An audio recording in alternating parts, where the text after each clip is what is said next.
Okay, let's begin, everybody. Welcome to the final panel here of the symposium. I'm going to start by thanking the Georgetown Free Speech Project and John McCabe, Sandy Unger, true legend, in putting this symposium together. The final panel that we have here, my esteemed panelists and I are going to kind of round things up and talk about whether Pennsylvania will continue to be a swing state. And there's a simple answer to that, and there's a much longer answer, and we're going to take the much longer route, but we recognize we're the final thing standing between you and the rest of your day, so we're going to try to stick with time. I want to start by introducing myself and the panelists. My name is Eli Klein. I'm a former federal prosecutor. I currently am an executive recruiter at the search firm True Search in Philadelphia. So yes, I did go from effectively seeking prison sentences for criminal defendants to helping people find jobs. I'm a former assistant district attorney in Philadelphia, and I was at Morgan Lewis prior to that. Working my way at the end of the panel and working my way back here is Oderah Nwaeze. Oderah is a partner at the Philadelphia-based law firm Faegre Drinker. He's an experienced trial lawyer and represents companies, institutional investors, and corporate management in business disputes. Oderah grew up in North Carolina, but has adopted Philadelphia as his home. We have adopted him right back. He is an esteemed member of the Philadelphia legal community. Next to Oderah is Jess King. Since 2023, Jess has been the executive director of the Steinman Institute for Civic Engagement, based out of Lancaster. And Jess's career spans over 20 years in both the public and nonprofit sectors, with previous experience as the chief of staff for the mayor of Lancaster, executive director for Assets Lancaster, and executive director for the Union Project, based out of Pittsburgh. Next to Jess is the Commonwealth of Pennsylvania's 32nd Lieutenant Governor, Jim Cawley. Jim is currently the president of Rosemont College, and he served as the Commonwealth's Lieutenant Governor in 2010 with Governor Corbett. Previously, Jim was Temple University's Vice President of Institutional Advancement from 2017 to 2021, and prior to that, Jim was the President and CEO of the United Way of Greater Philadelphia and Southern Jersey from 2015 to 2017. And finally, to my immediate left is Ariella Cohen, who since 2022 has served as the Deputy Managing Editor for News for the Philadelphia Inquirer. Ariella was previously a news editor at WHYY and began her career as a news reporter in New York for the Brooklyn paper. And also following Hurricane Katrina, Ariella was in New Orleans, where she co-founded The Lens, which was a nonprofit news website. That is the panel. Exciting topics. Not a ton of time, so let's dive in. I want to give a brief intro to some of the topics that we're going to be discussing. As we all know, that Pennsylvania has long been a political bellwether. Razor-thin presidential margins, year after year, an ever-shifting balance of power in Harrisburg. And the Commonwealth, it really doesn't just reflect the national mood, it often sets the tone for it. Today, Pennsylvania's government is the very definition of divided or purple, politically diverse. As the great James Carville once said, and you can all join me, Pennsylvania is Philadelphia and Pittsburgh with Alabama in between.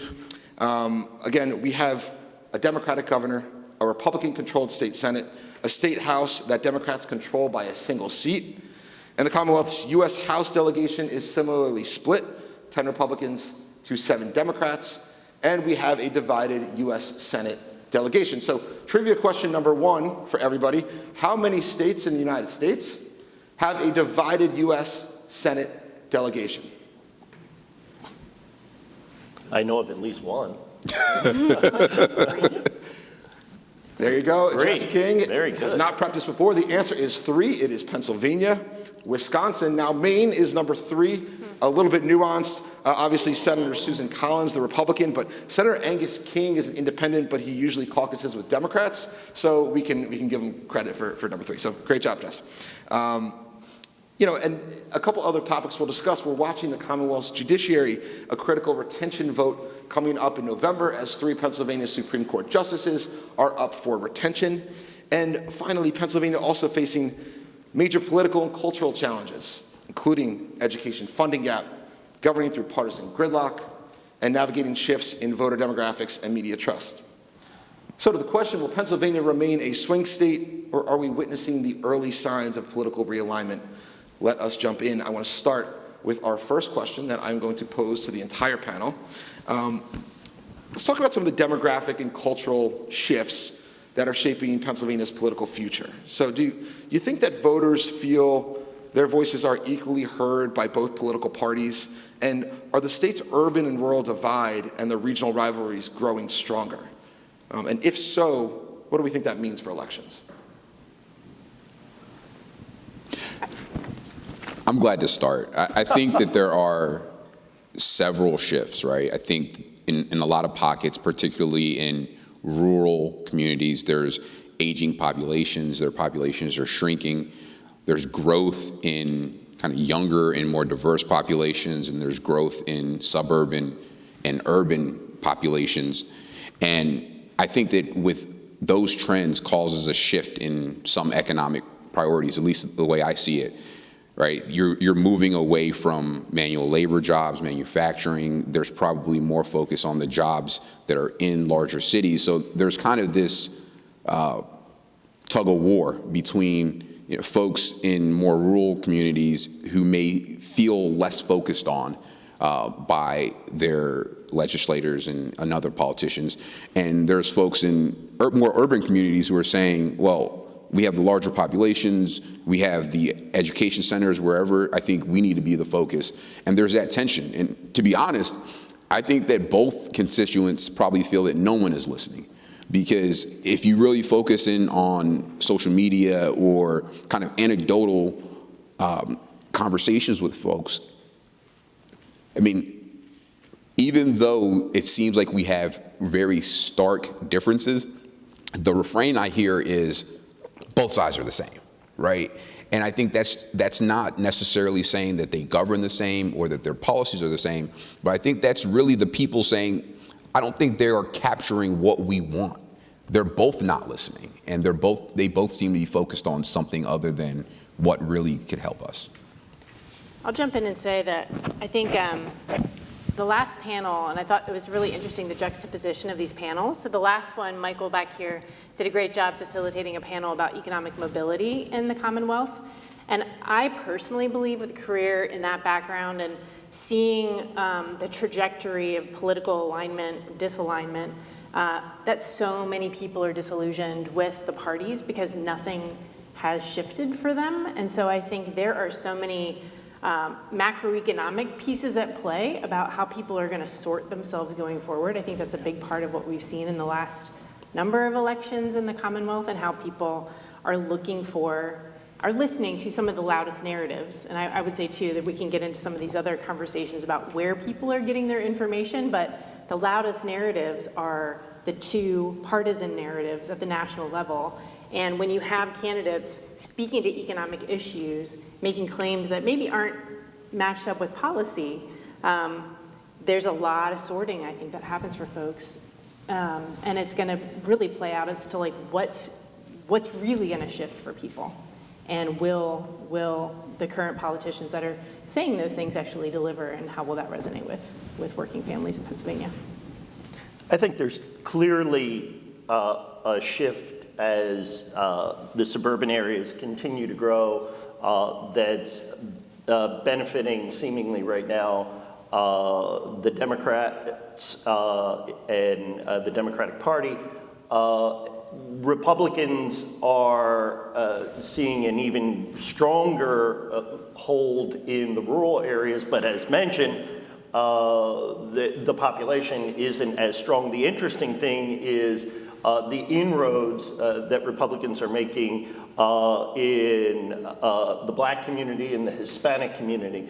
And part of that kind of goes to in my opinion, the most important part of this question was, do people feel that they're being heard? And I think we saw this in a much larger and very stark example in the election of 2016, particularly in the primary of 2016. We saw two people who are, to your point, diametrically opposed in the way in which they would govern, who one was successful in knocking off 13 or 14 other top-tier candidates to become the Republican nominee for president, a billionaire who convinced Joe's six-pack that he actually cared about him. And on the other side, an octogenarian socialist who almost beat the most effective Democratic machine politics since Tammany Hall in the Clinton effort, and Bernie Sanders almost did that. They both did it from completely different sides, but basically appealing to the same thing. It wasn't that politics is broken. Their message is the people in the political process don't care about you. And you need somebody to fight for you, and I will do that. And that is what I think we've been grappling with for the last 9 years and continue to grapple with today. Yeah, I mean, to build on that, when we send our reporters out, I'm from the Inquirer and I work with the politics team among other teams. And when we send our reporters out in community, we do hear people say they don't trust people from either side. We had one story earlier this year that really sat with me where reporter Julia Taruso went to Hazleton.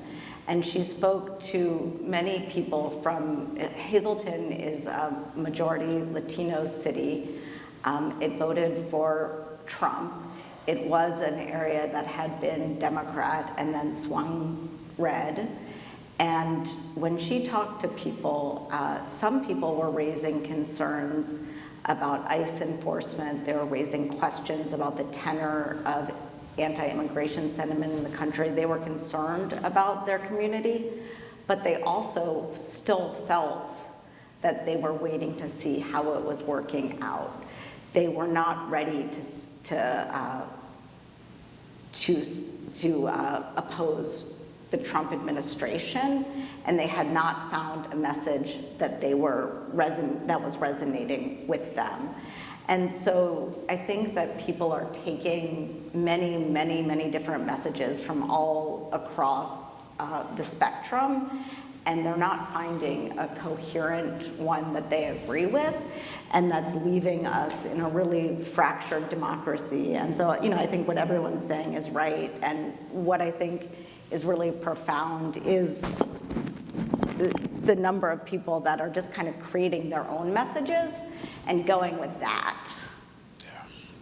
And to build off that, what this has, in theory, led to is the rise of a tertiary option, which would be people registering as independents. Now, whether in the Commonwealth that means they're doing that so that they can vote, so that they're not tethered to a particular primary, or if they actually genuinely don't feel heard by either party and are just seeking that third party option to step up.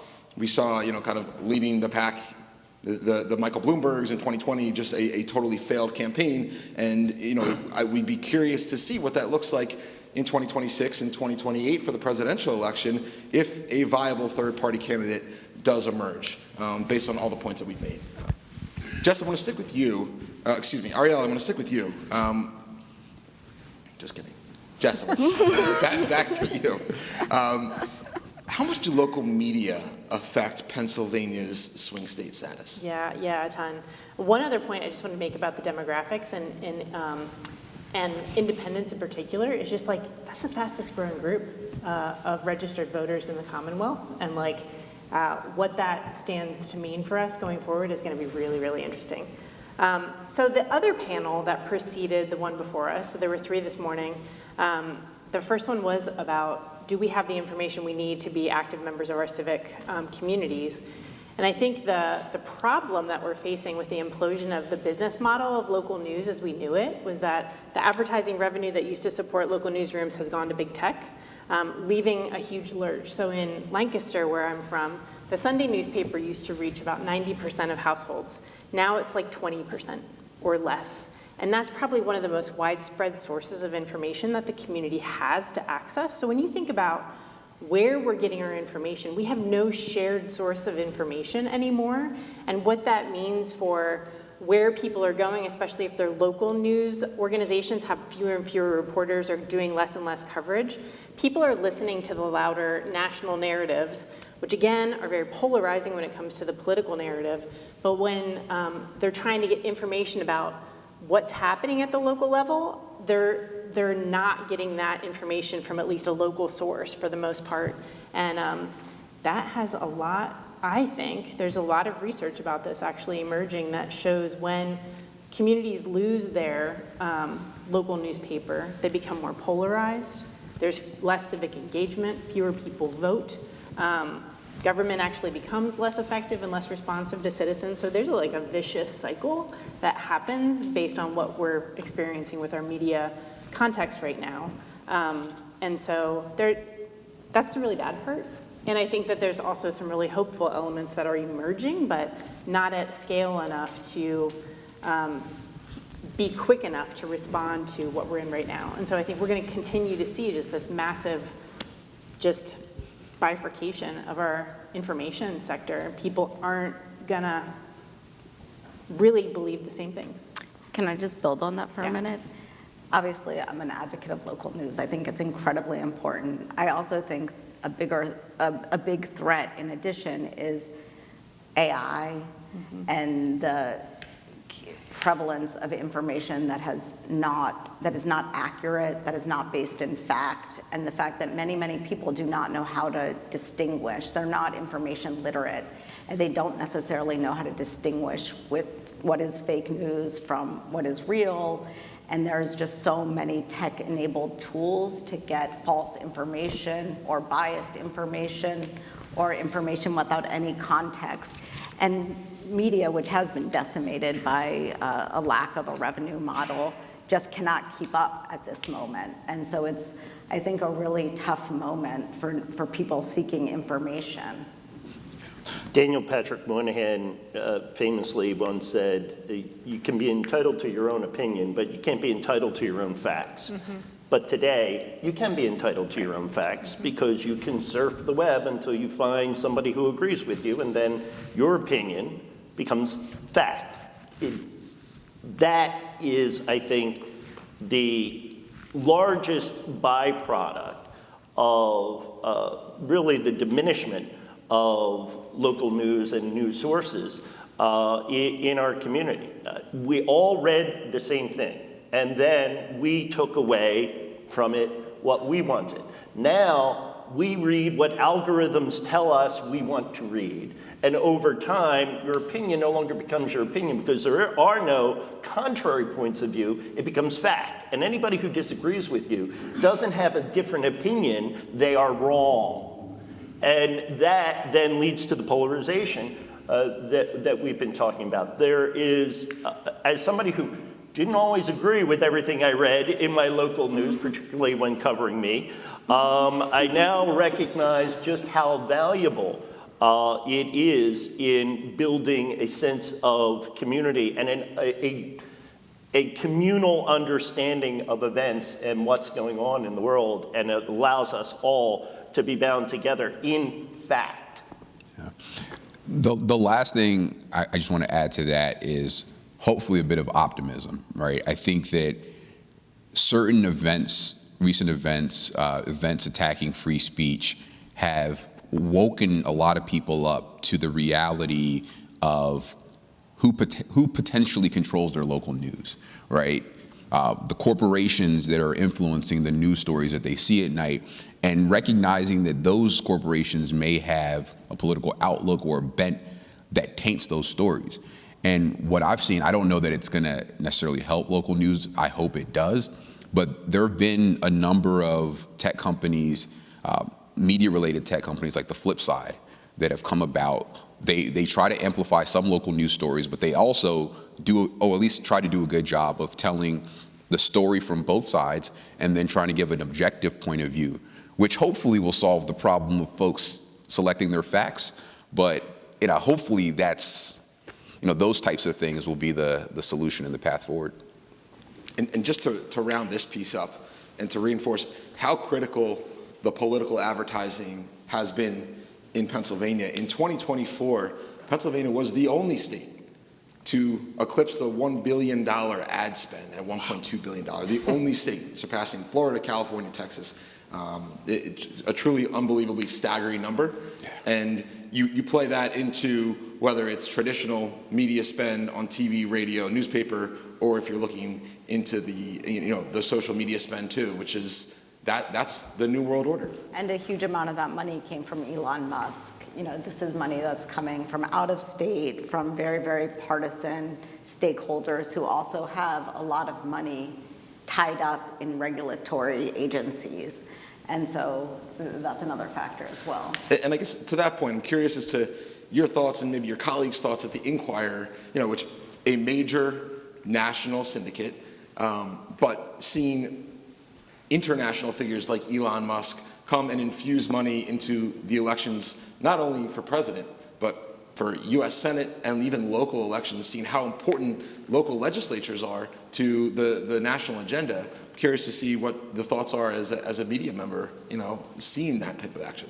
Well, it's interesting, Elon Musk has not invested in the upcoming race, this election coming up in the fall, which the 2026 election is obviously a smaller race. He hasn't so far put any in. He hasn't put money into the election, the 2025 election that's coming up right in November, the DA's race, where people here in Philadelphia, where people thought he had threatened to throw a lot of money in against DA Larry Krasner, who's been a public opponent of his. But I think after what happened, his spat with Trump, he kind of walked away from Pennsylvania a bit. So that's one thing. We also have seen in our reporting on the local school boards, as you noted, the suburbs of Philadelphia they've gone more blue. And that has created interesting friction on things like school boards, where you're seeing real culture wars. You had been seeing real culture wars playing out between conservatives in those communities and more liberal-leaning folks over things like transgender, bathrooms for non-binary students or athletes and book bans and all that kind of stuff, these hot-button issues that people are getting really, really provoked about. But this year, in this election, we've seen a retreat from those issues. We've seen people kind of just going back to the basics. We haven't seen Moms for Liberty or any of those other big groups that were really big players in the last school board elections invest here. We've seen people just kind of saying, okay, we want to focus on getting more money for, those bread and butter educational activities. And so, we were talking about it with our reporters. That's kind of an interesting trend to keep looking at, and that maybe these communities are seeing what's playing out nationally, what's playing out in Washington, and saying, you know what, we don't need to fight this war here. We just want our kids to get a good education, and trying to kind of get back into a kind of collective vision that is outside of those partisan binaries. So, that's one hopeful sign. Are you basically saying that we've kind of tired ourselves out and gotten too toxic and are returning back to the basics? I mean, that's the sign looking at a couple school board races in the Philly suburbs. So I wouldn't want to overgeneralize that, but I think that was an interesting trend for us to note. And the fact that, again, the DA's race has not attracted big spending or a big sort of partisan battle, even though DA Larry Krasner is a kind of lightning rod figure. Well, let's face it, though, the Republicans didn't exactly do their job in recruiting somebody who could actually win the race. So there really isn't that much of an opposition. And Judge Dugan's a very fine man and trying to put something together, but there is an unfortunately almost non-existent, not because I'm a Republican, but because I believe in the two-party system, two robust parties constantly challenging one another. I think from competition, that breeds excellence and good policy.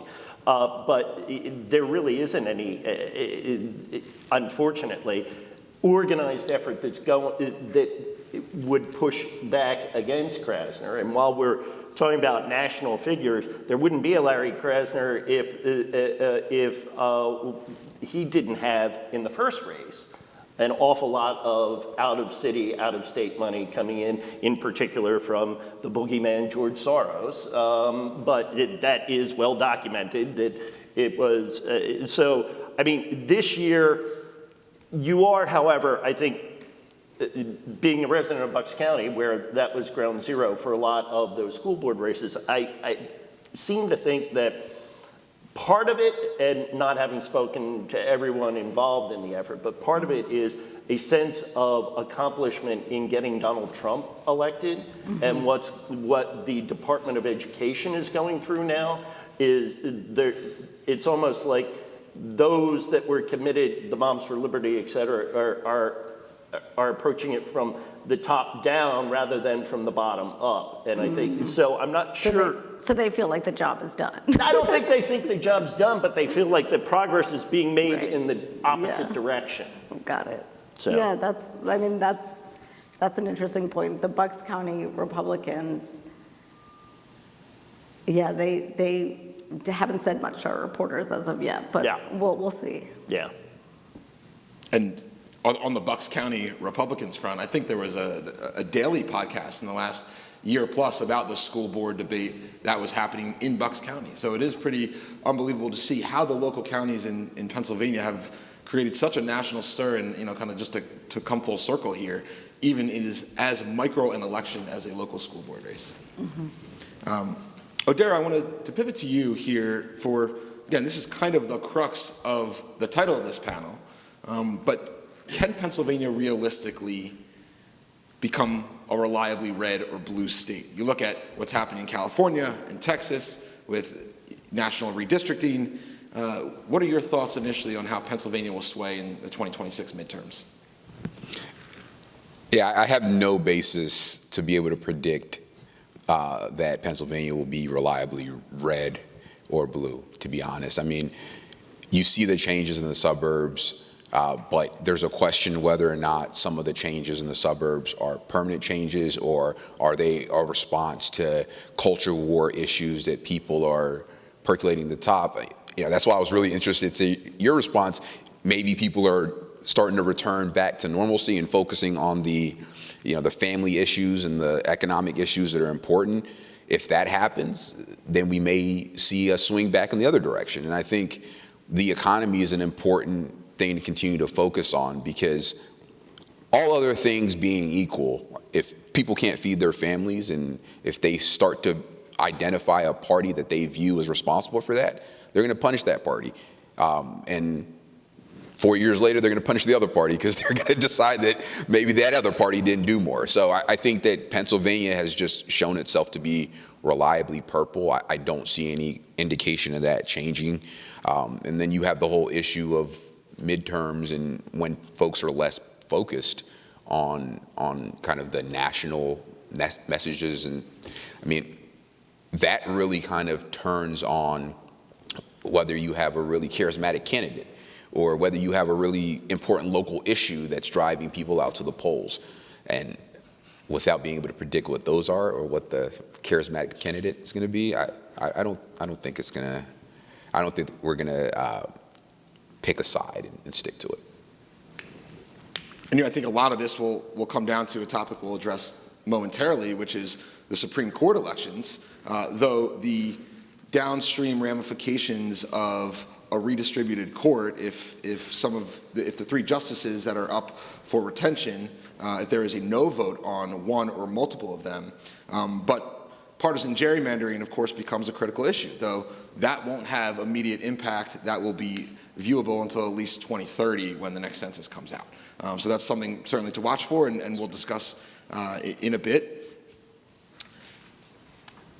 On the will Pennsylvania continue to be a swing state, I did want to note that, one piece of reporting that we've done, am I jumping ahead? No, you're fine. Okay, so I was just wanted to note that we have seen Republicans do a very good job of registering voters in the state, and that Republicans are making real and significant gains in, their ground game is strong, and particularly among young voters, independent voters who feel disenfranchised, they're getting a significant share, and so that is a trend, to watch closely, I think. And I think Democrats obviously have had, the party is fractured, and is in Philadelphia, certainly their ground game is a bit compromised, and I think that is a statewide issue that will be, coming to bear over the next few years. You're absolutely right. Within the last 10 years, the Democratic majority of voters in the Commonwealth has gone from 1 million to 100,000. Yep. And it's continuing to trend to get even smaller.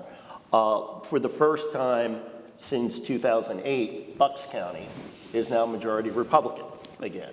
So there is that piece, but how much longer that continues is imponderable. I think that for the foreseeable future, is it likely that, is it possible, forgive me, for Pennsylvania to go deep red or deep blue? Yes, all things are possible in politics. Is it likely? Absolutely not. I think for the foreseeable future, it will continue to ebb and flow. Yeah, that's true. But I mean, I think you also see interesting trends. Yes. You know, especially in Philadelphia, even where Democrats have taken for granted communities of color for a long time, and then you're seeing different immigrant groups, different populations migrate across the aisle. And so you're seeing Democrats win by a lower majority. So that's significant too when you're talking about elections that can cut real close by the point. Absolutely. And of course, issues such as voter turnout and mail-in ballots, what's to come of that, and some of the, that issue has been vetted and litigated and relatively resolved in Pennsylvania, but any given election will always present a new issue, a new concern over voting machines, a new concern over Russia interference. There's a whole swell of possibilities that are on the horizon. And of course, you have to look at the top of the ticket. Granted, we're looking ahead to 2028 here, but if you have another, you're not necessarily going to have a figure as polarizing as President Trump, but if you have another similarly polarizing figure to that degree, that could have a huge impact, one way or the other on both Democrats and Republicans. So, Ariella, I want to stick with you. Talk a little bit about the budget in Pennsylvania. So with a politically divided state government, right? We've got Governor Shapiro, who's a Democrat, a Republican-led Senate, a narrowly Democratic control House. The Pennsylvania legislature seemingly has some trouble getting its budget passed. So is there an end in sight to this budget tug of war? And of course, please do not forget to touch on SEPTA. Yeah, I mean, for Jill, our Harrisburg reporter, who you probably know in Lancaster, I hope there's an end in sight, because that girl needs to rest. Like, she needs to go home and rest. But, I had written in my notebook October 4th. That's when I thought at some point it was going to end. The dates just keep flying by. Democrats are passing proposals. Republicans are continuing to talk. You're probably closer to the action in Lancaster and doing the work advocating on a local level, but I think the fallout is really clear in a way that is not usually so crystallized. I think people often, people who aren't in the news or in politics might not think about their state legislature so much. But when you see it playing out like, oh, I might have to travel an hour more every single day because they can't get their act together, it becomes really clear that we need to figure out how to work together. And so, I don't really have anything revelatory to say other than I think the consequences of this gridlock are pretty dire. I would add that I think it contributes to this whole sense of people being disillusioned with the people that represent them in government at all the levels, or at least at the national and state level, to feel like what is happening of so many norms that we assume, like just passing a budget, Right. can't happen anymore, and the impact on our schools, on our social service providers, and it's getting real for a lot of people on the ground. Yeah. And I think that's really the issue more than any other. Having been part of budget negotiations a couple of times, by the way, all 4 years we passed our budget on time. But at any rate, you have to have some common ground. And I'm not sure right now that there's anybody who's trying to create that common ground. Governor Shapiro submitted a $51 billion budget The Republicans are talking about a $45 billion budget. Now, what makes, which is this past fiscal year's budget. What makes that astonishing is when Governor Corbett and I left just 10 years ago, the state budget was 30. It took us 200 years to get to $30 billion, and since then, it's gone up by another 50%.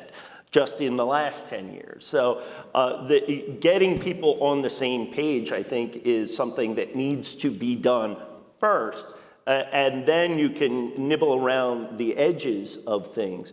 But the reason why there isn't a sense, I think, of urgency about this is because people aren't yet feeling it, or a large percentage of the population isn't feeling it. You know who is feeling it right now? Nonprofits. Yes. The folks that provide services for those who are most in need, who by definition don't have a loud voice, they are suffering. Some of our schools, specifically Catholic schools, they get no book money right now. And these things will continue until we get to a point that our public school districts run out of their surplus, which is coming soon. And when they get to a point that they can't meet payroll, then it's going to become a dire emergency. Then you will see things move. However, we shouldn't have to wait.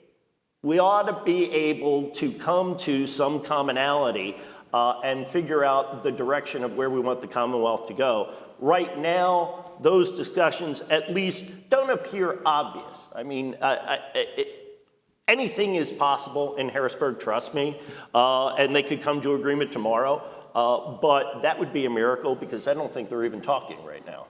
Yeah, it doesn't seem like they are. Yeah. And you bring it back to Oderah's point earlier, which is if nothing does get done, the party that is in power is going to be punished by the electorate. There are political consequences to not having things done, but you don't want to be brash and rogue and But create then you a play budget. the blame game because, as we've already talked about, it's divided government. It'll be Governor Shapiro blaming the Senate Republicans, the Senate Republicans blaming the House Democrats, and And then you add on top of that, folks picking their own facts, right? Right. AI, people, putting messaging through Funhouse Mirror and then spitting out whatever they want. And I don't know. I mean, the more I hear you kind of talk about the problem, I wonder what the solution is. I don't see one immediately. Well, it's interesting.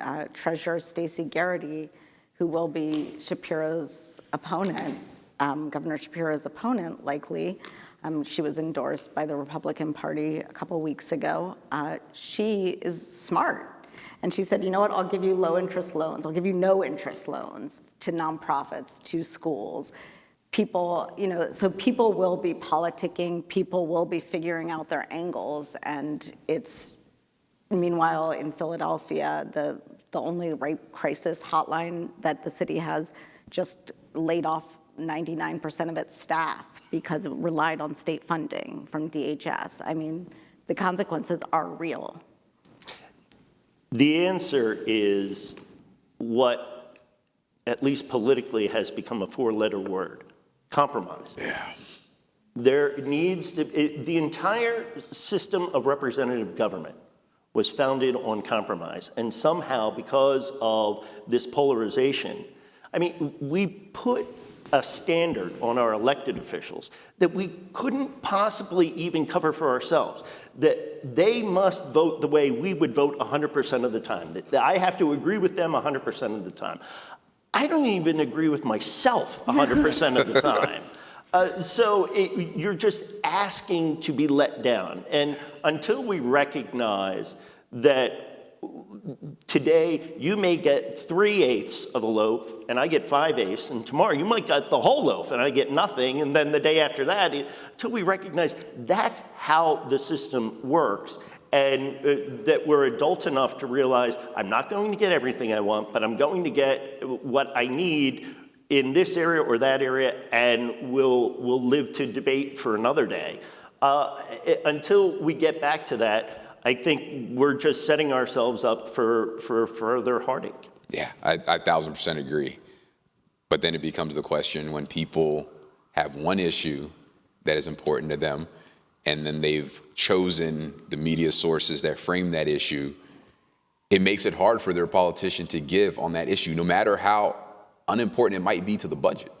And so now I'm not excusing the polarization and the digging in, but yeah, it's a tough problem to solve. Absolutely. And looking downstream, it'll be curious to see the political ramifications for Governor Shapiro in if he does want to make if he's vying for the presidency in 2028, right. How well can he navigate this issue? How well can he resolve it? Can he step up and say, look how well I was able to work across the aisle in one of the most partisan states in the union? It will make a fun Pennsylvania Society dinner in December in New York. Jim, I want to talk to you about the Commonwealth Court decision from 2023, where they ruled that Pennsylvania failed to meet its constitutional obligation to fund public education. Last year, Democratic lawmakers and Governor Shapiro, they were praised for passing a historic $1.1 billion increase in education funding. But many advocates suggested that that was only the tip of the iceberg and that they still need to close a $5.1 billion funding gap by 2029. So given the intensely polarizing politics that we've discussed, how do you think state lawmakers will navigate this education policy issue? So that decision by Judge Jubileer has been interpreted by many to say that she was instructing the legislature to infuse more money into the system. What she said was that there have been areas of historically underfunded educational systems. She didn't then say, okay, so now you have to drive X amount of money into the system, because that's a matter of public policy that was left to the legislature. There has been and continues to be, look, as we sit here today, there is $24,000 spent every year per pupil in the city of Philadelphia in the public school system. That is more than Mary and Mercy Academy, and it's almost the tuition of St. Joe's Prep. So the question, I think, needs to be, as much as anything else, yes, there needs to be proper funding everywhere, because the 24,000 here is only 15,000 in Shamokin, but it's 28 to 30 in Lower Merion. So figuring out a way to make sure that everybody is getting the proper allocation in order to make sure that we're providing a quality education is one part. The other part is this, and we have to recognize this, that we all know that in the in the Commonwealth of Pennsylvania, the largest school district is Philadelphia, except if you were to take the student population of every charter school in the state and put it together, that would be the largest school district. And you know what the second largest school district would be? Kids on the waiting list to get into a charter school. We've got to recognize that we have to have the discussion about alternatives and support in those areas as well, making sure they're held to the same standards that we would hold our public school system to.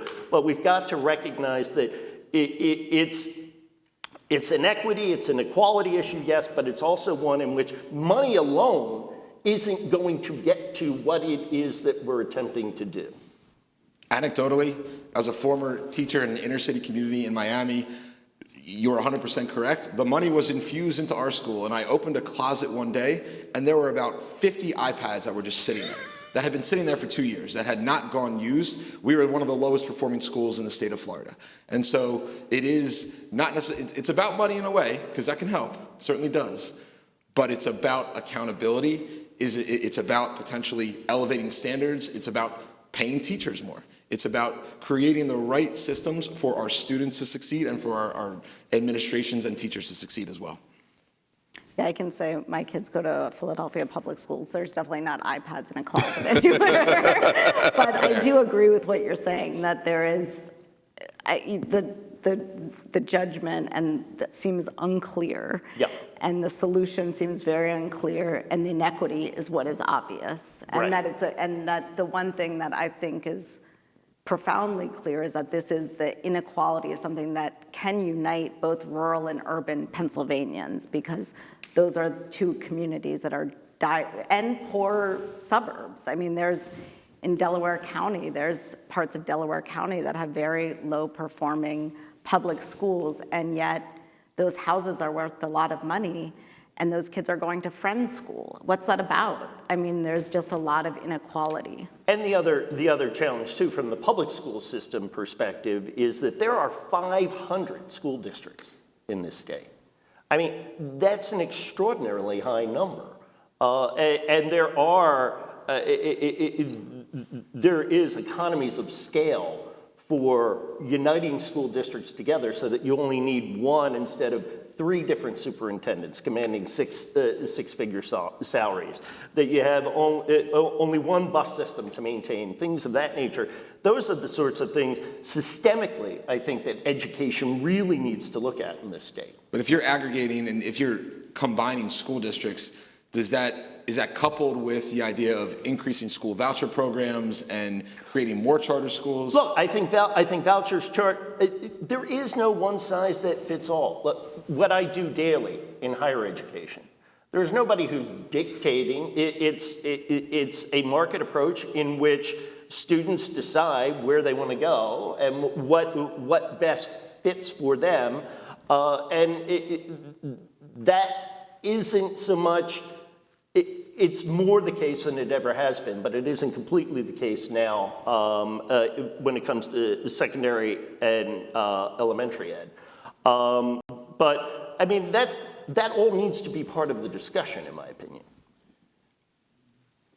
So I have a thought, and I thought, Jim, where you started with the Supreme Court decision was great, because I wonder if there is more of a role for our courts to play. I think that education is one place where, I mean, you'll hear occasionally of some big lawsuit, but maybe we really need some of these constituents to fight out battles in court so that we can better understand what the state's obligations are, where the weaknesses are, and where maybe more funding should be directed. But I mean, I'll admit I haven't done a lot of research into kind of education litigation in this state, but I would love to hear if anyone else has thoughts on that. One thing that I thought was pretty interesting, speaking of education litigation, was a story that our suburban education reporter, Maddie Hanna, did earlier this year.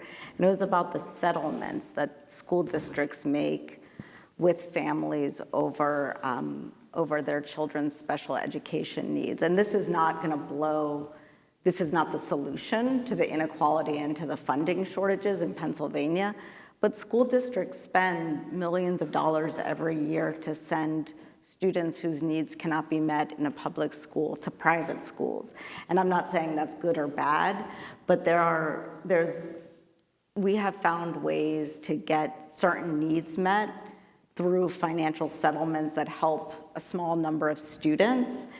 And I think that there probably are bigger battles and perhaps more collective battles to be fought and different conversations to have about how to solve needs, in ways, because the number of settlements, which is growing every year, because every year the number of students that are diagnosed with ADHD, with autism, with these different special needs, but yet want to stay in the public school system grows, and that's a statewide issue, and we're going to have to come up with a solution to that.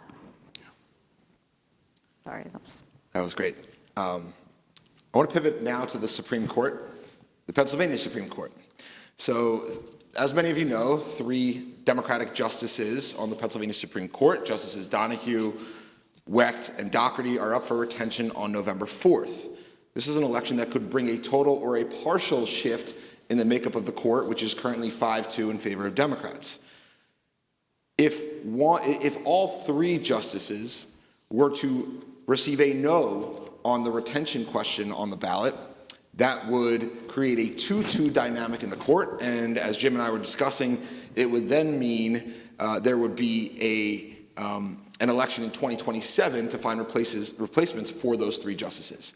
If just one receives a no, it becomes a 4-2 composition of the court, but what happens is the court is that the decisions potentially become less persuasive. The Supreme Court will decide something 4-2 or 3-2 if a justice has to recuse him or herself, or if two of them do, then it becomes 2-2, and you lose the dynamic of what makes the court, decidedly Democratic right now or decidedly in favor of Republicans if there were to be Republicans winning, in a special election in 2027. So all that said, what are the likely practical consequences of one option or the other, whether there are 0 justices that receive that no on retention or all of them receive no on retention? Where are we going with this important election in November? Jim, can I toss it to you? Sure. There's a lot there. There is one additional step if the vote no effort is successful. Governor Shapiro does then have the ability to appoint a temporary justice till the next election in 2027, but those appointments need to be confirmed by the Senate, which is Republican. Right, exactly. So it would be an interesting process to see the horse trading that might go on there as to who the people would be, or just leaving the seats open. Look, I think the Supreme Court in this state has already demonstrated its ability to affect the outcome of elections. It was they themselves that drew the congressional lines that we currently all live in right now. Frankly, a historic opinion, I thought, and perhaps even an overreach. But rather than remanding it back to the process that is prescribed, they just drew the lines themselves and said, here they are. These are the new lines. So we've already had that kind of effect on gerrymandering or whatever, or redrawing the lines, whatever term of art you want to call it. What could result from this, from a successful all 3 vote no on retention, is actually less of a possibility of either party doing something like that again.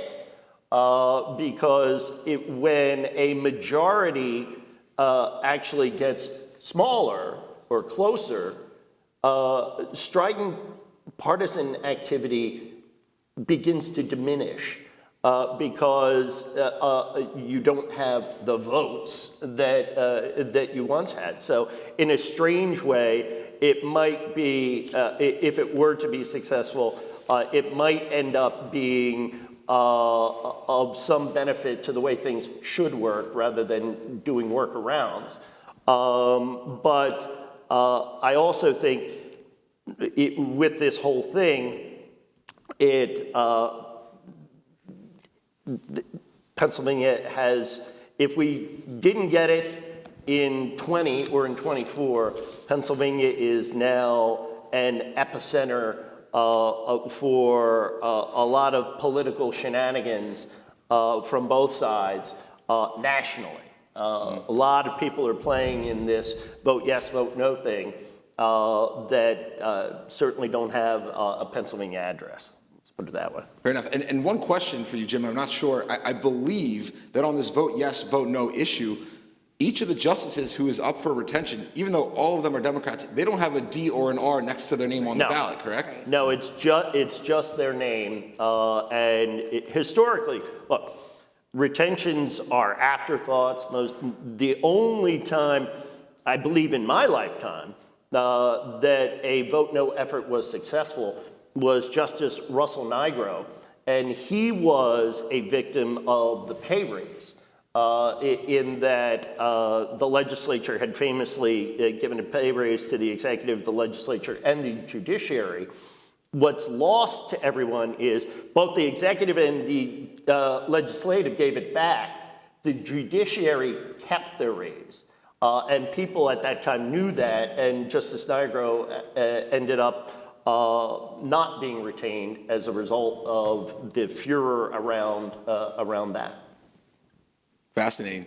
Quick follow-up on that horse trading piece that you mentioned. You're certainly much closer to the political action and kind of how things work in Harrisburg. Well, I was. Well, you were. Yeah. But just curious, if there's not necessarily an important or critical pending case before the Pennsylvania Supreme Court, or there's nothing percolating through the intermediary courts, do you see a world where some Democrats might say, okay, sure, we're willing to give this or Republicans might say we're willing to approve this candidate? Some Senate Republicans might be willing to approve a candidate that Governor Shapiro presents because they say it's not going to be that big a deal. We're going to win the election in 2027 anyway and reshift the dynamic of the court. I can all but guarantee that regardless of the number of appointees, that one of the prerequisites is that the people appointed to the Supreme Court not run for a full term themselves, that they be there just in the interim, because that's been the standard now for a lot of similarly situated situations. For instance, when Governor Shapiro became governor, and there was an unexpired portion of his term as Attorney General, his appointment to Attorney General was approved with the understanding that she not be a candidate for the office. So that would be one thing. Two, it depends. It all depends on who and what their reputation is. Are they a partisan firebrand, or are they a more conciliatory figure who's willing to work with others? That's what I say about horse training. And what else is important at the time, because that comes to the table as well. I mean, we saw rather recently with the SEPTA funding issue, the Senate Republicans offering an ability to fund SEPTA if there was discussion about school choice, and the Democrats said, no, we're not gonna do that, which is perfectly fine, but that's the kind of horse trading that I'm talking about that might go on even with the appointment to the Supreme Court. Perfect. And with that incredible panel, I think we had such a great diversity of perspectives from each of you. I really appreciate all of that. We have about 3 to 4 minutes left. If we could just open up to a few questions from the audience, if there are any.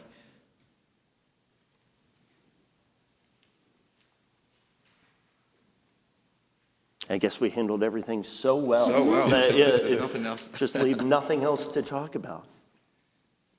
Any names we should look out for potential Supreme Court? Oh, I don't think anybody's even talking about that right now. I mean, because of how this has been a very unusual election season because of that, because of this this vote no and now vote yes effort.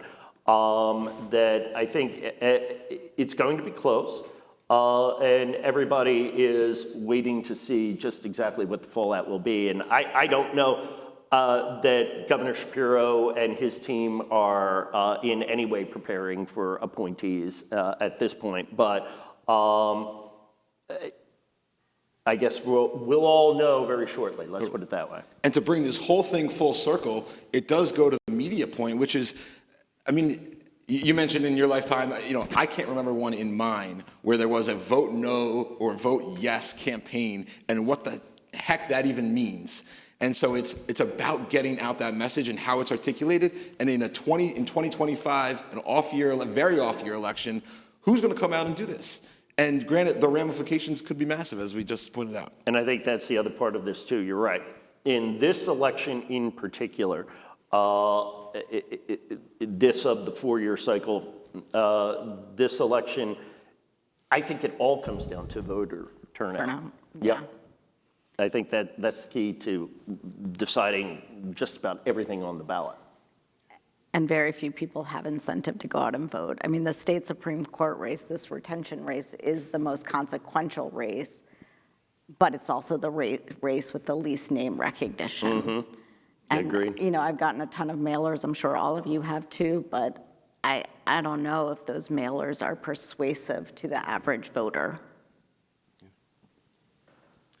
Oderah Nwaeze, Jess King, Jim Cawley, Ariella Cohen, thank you so much. Thank you. Appreciate Thank your you. time.